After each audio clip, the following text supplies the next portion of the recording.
Em ritmo acelerado de crescimento, o país registra a maior criação de empregos formais desde fevereiro. Índice foi puxado pelos setores mais impactados durante a pandemia, como de serviços, comércio e indústria. Aumento dos preços dos alimentos acima da inflação se torna um desafio diário para os mais vulneráveis. Presidente Jair Bolsonaro vai a Roraima e anuncia a obra que liga o estado ao Sistema Elétrico Nacional. Em dia tumultuado, CPI da pandemia do Senado recebe o empresário Luciano Hang. País acelera a campanha de imunização e registra mais de 236 milhões de vacinas anti-Covid aplicadas. Rogério Caboclo é suspenso da presidência da CBF até 2023 por assédio sexual. Gases tóxicos produzidos pelo encontro da lava do vulcão com o mar têm baixo risco para a população, dizem especialistas. O Jornal das 22 deste 29 de setembro já começou.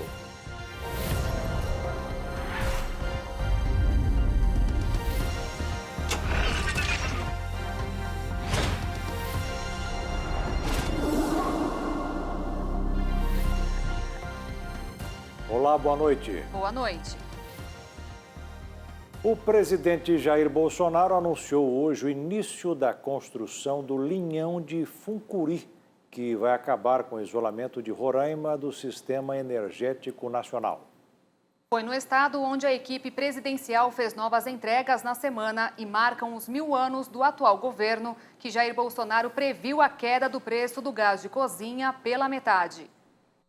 A primeira visita a Roraima desde que o presidente Jair Bolsonaro foi eleito marcou a inauguração da usina termoelétrica Jaguatirica II, que vai agregar ao sistema elétrico de Roraima uma carga equivalente a mais da metade do consumo do estado. A usina foi construída pela Eneva, empresa privada de geração de energia, que venceu o leilão realizado pela Agência Nacional de Energia Elétrica. Também foram entregues veículos do programa Alimenta Brasil, que são usados para dar apoio aos produtores agrícolas do estado, como destacou o ministro da Cidadania, João Roma. E nenhum vizinho vai ficar com fome quando você tiver comida sobrando na sua casa. É isso que nós estamos fazendo, presidente. Com o avanço do Alimenta Brasil, melhorando essa logística, nós estamos dando apoio àquele cidadão da agricultura familiar que muitas vezes vê o seu produto estragar, fica na mão do atravessador e não tem para quem mandar sua produção. O ministro da Infraestrutura, Tarcísio Freitas, disse que a agropecuária de Roraima também pode esperar pela melhoria das estradas, citando várias obras já feitas e as que ainda serão.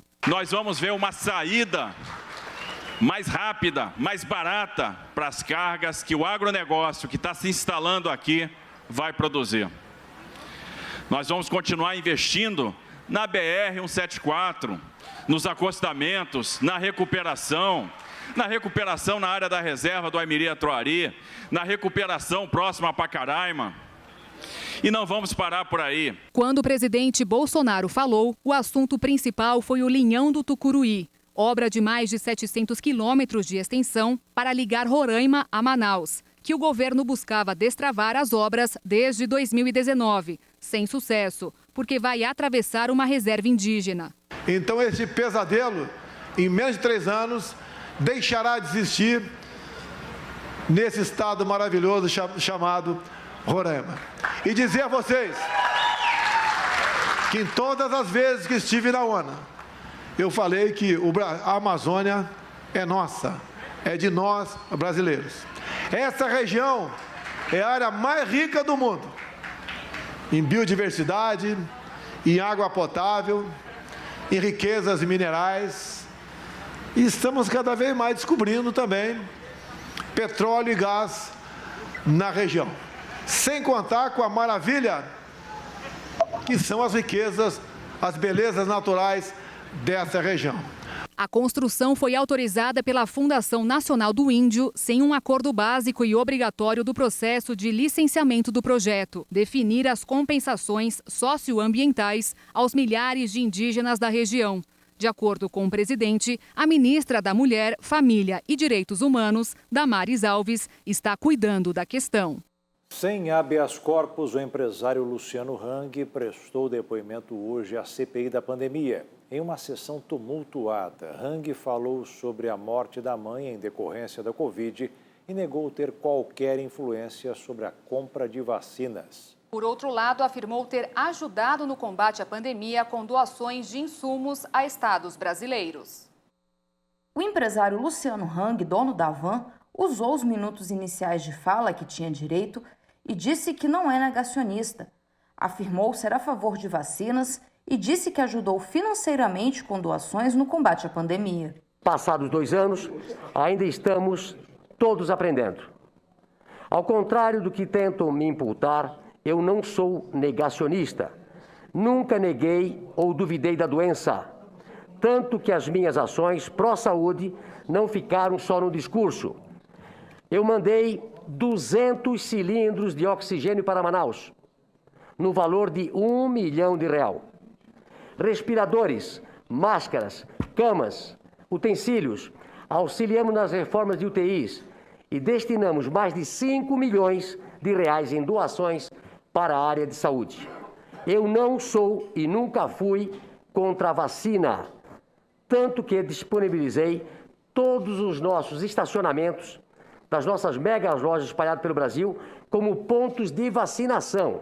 Hang disse ainda que a CPI desrespeita a memória de Dona Regina, mãe do empresário, que morreu por complicações da Covid-19 após ser internada em um hospital da rede Prevent Senior. No depoimento desta terça-feira, a advogada de um grupo de médicos da empresa disse que a certidão de óbito de Regina Hang foi alterada. Nesta quarta-feira, o empresário explicou que o que aconteceu foi um erro do plantonista e que ele não agiu para evitar que Covid constasse no documento. Quem preencheu o atestado de óbito foi o plantonista. No dia seguinte, existe uma comissão de controle de infecção hospitalar. Essa comissão de controle de infecção hospitalar viu o erro do plantonista. Foi a alteração que fizeram. Nós já chegamos a isso. Foi feita uma posterior alteração. E aí informaram... E eu perguntei ao doutor Pedro se eram 2 os prontuários. E ele ficou embaraçado, sem saber o que fazer. Alguém falou em algum momento com Vossa Senhoria sobre a decisão de fazer um novo documento e não lançar um documento verdadeiro, o anterior, a causa da morte da senhora sua mãe? Não. Não falou? Não. Eu estou satisfeito com a resposta. Eu queria só exibir o prontuário que foi levantado pela Comissão Parlamentar de Inquérito. O senador Flávio Bolsonaro chegou a pedir que o relator não exibisse o documento para preservar os dados e a memória da paciente, o que não aconteceu. Expor os dados da pessoa falecida, respeita a mãe, pelo menos, do depoente. Requeridos está aí, público, a certidão de está óbito. aí a verdadeira declaração. Quero ver se o senhor faria isso com a mãe do Paulo Gustavo aqui. Está aí. O Luciano Hang, o senhor não faz. O senhor faz. Está aí a verdadeira declaração de óbito, que depois foi. Nós perguntamos isso ao diretor Pedro, que não soube explicar. Não vejo o interesse do hospital de mentir sobre a morte da minha mãe. O empresário disse que faz tratamento preventivo contra a Covid-19 até hoje e que Regina Hang havia sido entubada 1 ano antes de contrair a doença por ter uma série de comorbidades. Os senadores afirmaram que Luciano Hang foi o primeiro a mencionar a morte da mãe nas redes sociais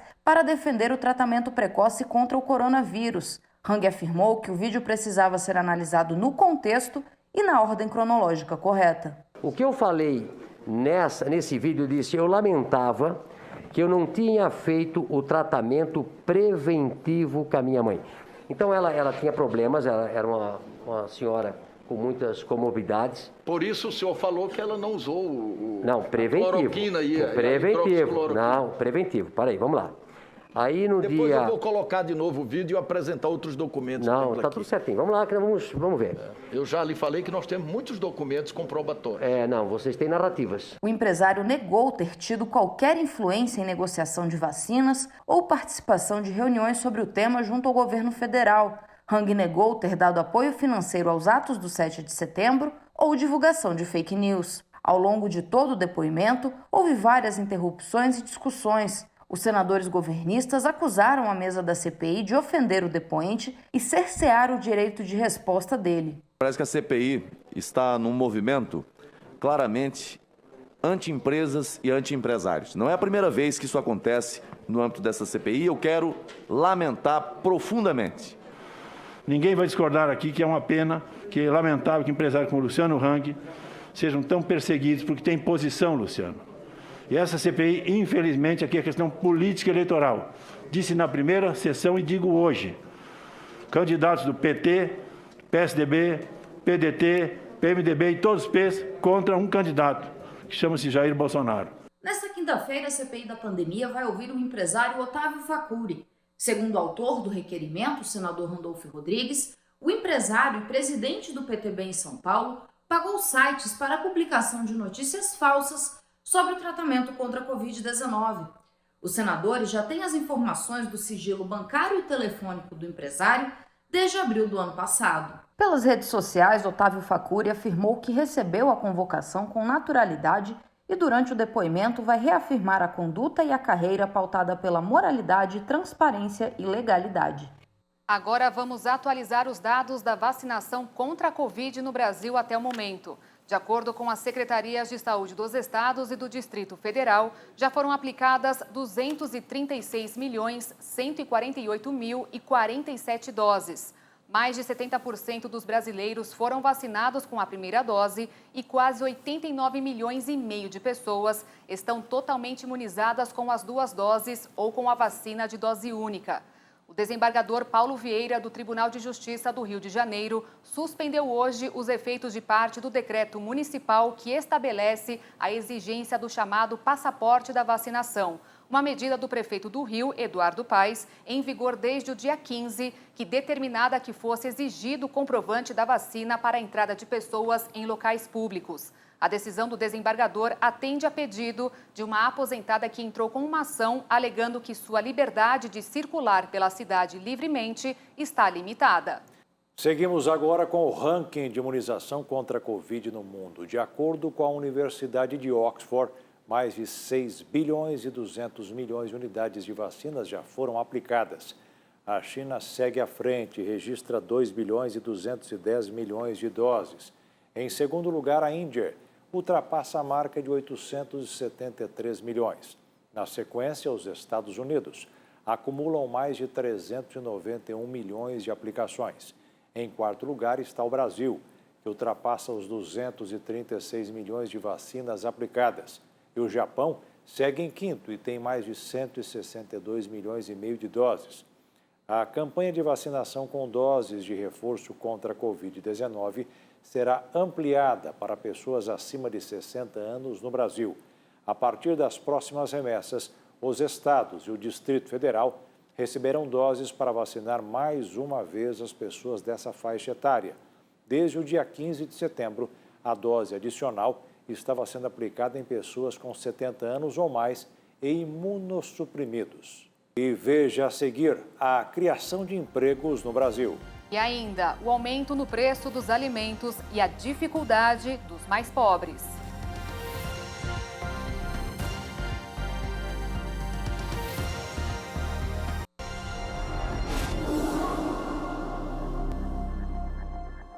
De acordo com o Ministério do Trabalho, o Brasil teve um saldo positivo de 370 mil novas vagas de emprego formais em agosto. De acordo com os dados divulgados pelo Ministério do Trabalho, o Brasil gerou um total de 372.265 novas vagas de emprego com carteira assinada no mês de agosto. Segundo o Cadastro Geral de Empregados e Desempregados, o CAGED, os números representam um saldo positivo no nível de empregos gerados nos 5 principais setores de atividade econômica. Na primeira posição está o setor de serviços, que gerou mais de 180 mil postos de trabalho. Logo depois vem o comércio, que registrou mais de 77 mil postos, seguidos pelo setor da indústria, com mais de 72 mil vagas, e a construção, com mais de 32 mil. A agropecuária gerou mais de 9 mil novos postos de trabalho. O salário médio de admissão em agosto de 2021 teve queda de 1,42% na comparação com julho deste ano. A Caixa Econômica Federal pagou hoje a 6ª parcela do auxílio emergencial para os nascidos no mês de agosto. O saque será liberado para esse grupo a partir do dia 19 de outubro. Também recebeu hoje a 6ª parcela do benefício quem faz parte do Bolsa Família e tem o número de identificação social UNIS com final 9. Termina amanhã o prazo para os microempreendedores individuais acertarem as contas. Quem está devendo impostos precisa pagar ou negociar com os credores, sob o risco de ter o nome incluído na dívida ativa da União. Tornar-se um microempreendedor individual no Brasil foi a saída encontrada por muita gente para complementar a renda ou fugir do desemprego.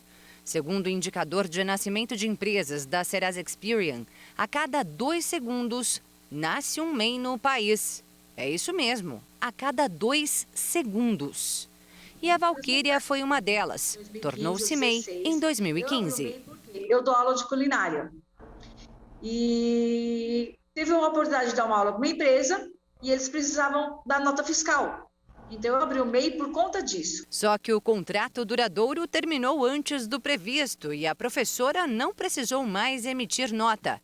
A empresa caiu no esquecimento e ela simplesmente parou de pagar o Simples Nacional por anos.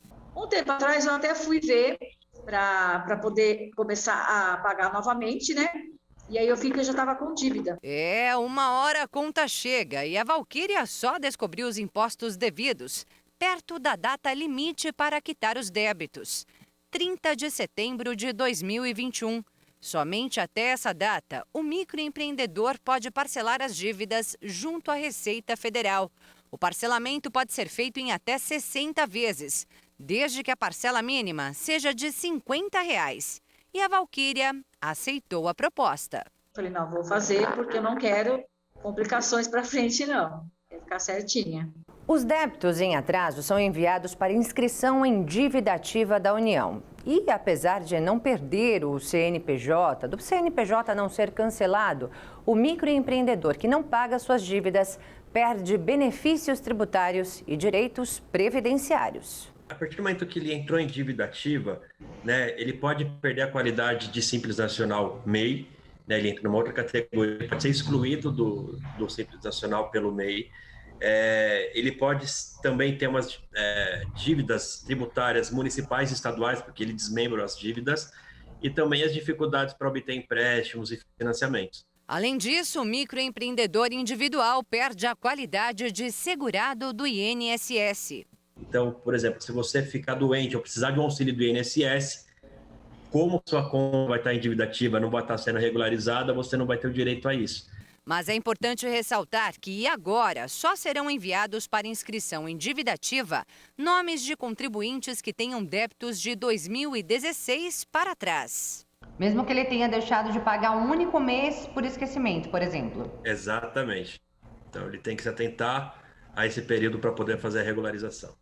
Para quitar seus débitos, basta seguir as orientações.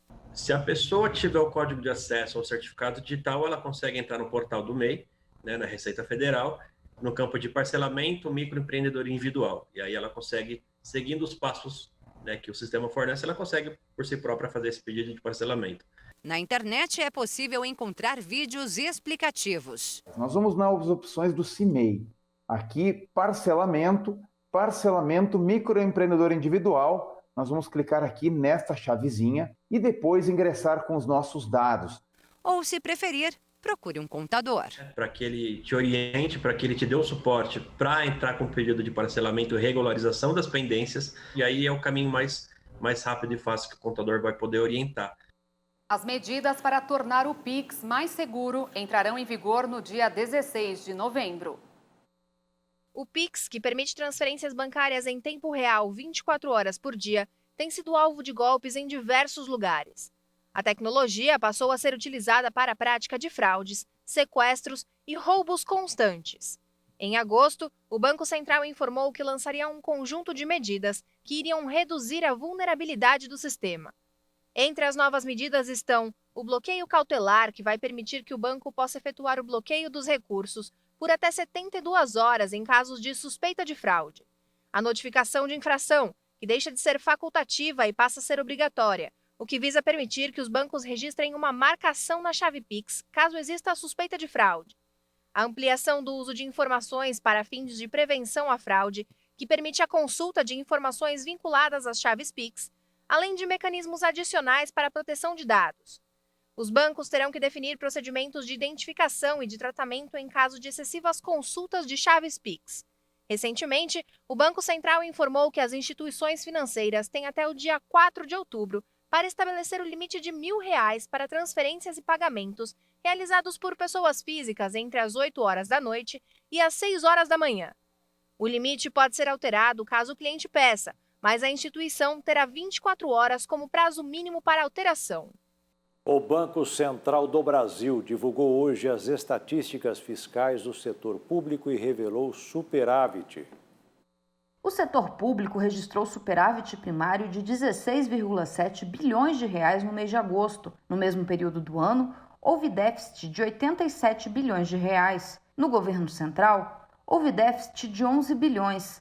Nos governos regionais, o superávit foi de 27,3 bilhões de reais e nas estatais de 484 milhões. No acumulado do ano, o superávit consolidado do setor público foi de 1,2 bilhões de reais, diante de um déficit de 571,4 bilhões de reais no mesmo período de 2020. Já a dívida líquida do setor público atingiu 59,3% do PIB em agosto, uma redução de 0,4 pontos percentuais.